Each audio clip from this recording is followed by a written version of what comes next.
So this is what we're after. You get the standard length barrel and then the shorter version.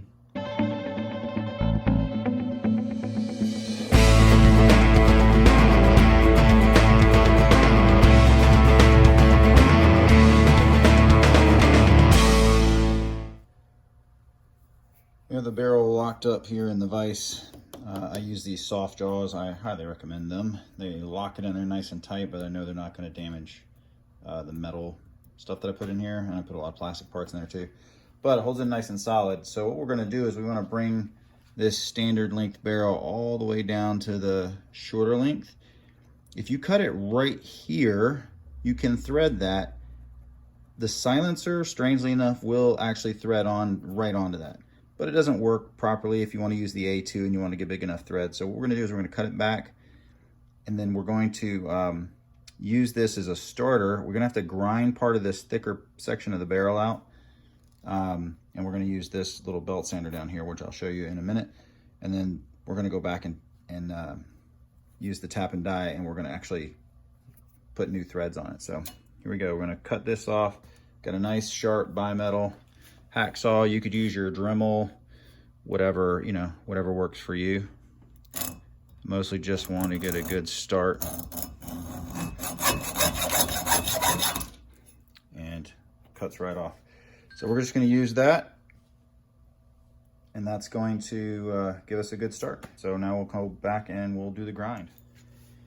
So this is what we're after. You get the standard length barrel and then the shorter version. It gives you a little different look. I've had a ton of requests for this. So we use the measurements here. M508 is the one I found. It was nice and tight for the threads. It's actually really tight for the threads. And you want it to be pretty tight because, you know, it's soft aluminum too. So when you go to cut in your A2 and your silencer, it's gonna help fill out those threads. So let's grind this down real quick.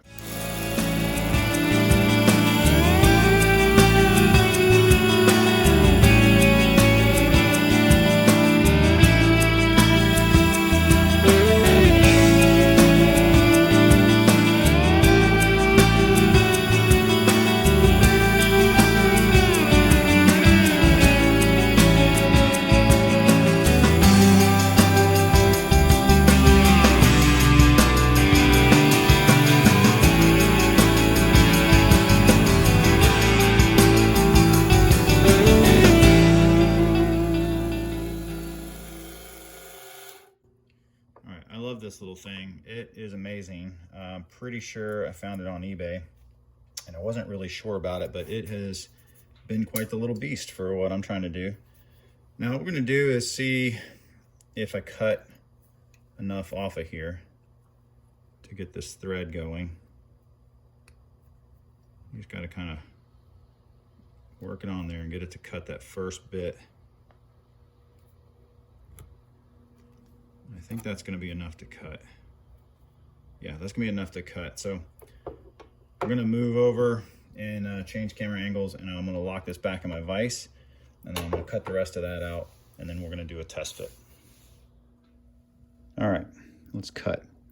So we just started the threads on the little skinny part, which is going to be too skinny. That's fine. I'm just using that as a way to get this started, and just got to put a good solid pressure against it, and I want the blades on the cutter to grab.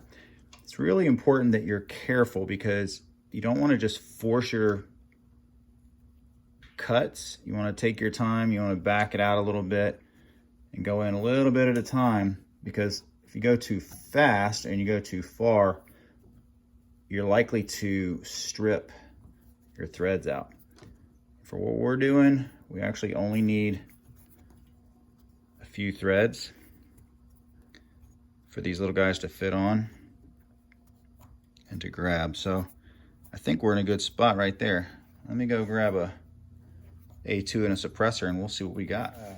So here we've got the suppressor and the A2. Both of these are ones that come with the AR when you order it from GoatGuns. And there we've got our A2 on there nice and tight, which is awesome. And we'll get our suppressor, which is usually a little bit tighter, but that's good. And our suppressor, which is nice and tight. And of course our goal is to make this straight. You know, you don't want your suppressor all canted off to one side, which is a big reason why I bought the little belt grinder. So there you go. Now we'll peel that tape off, put that in the blast cabinet. We'll repaint the end. You can do that however you like, or just leave it raw like that if you want to. It's totally up to you, but there you go. You've got nice fresh cut threads. Enjoy.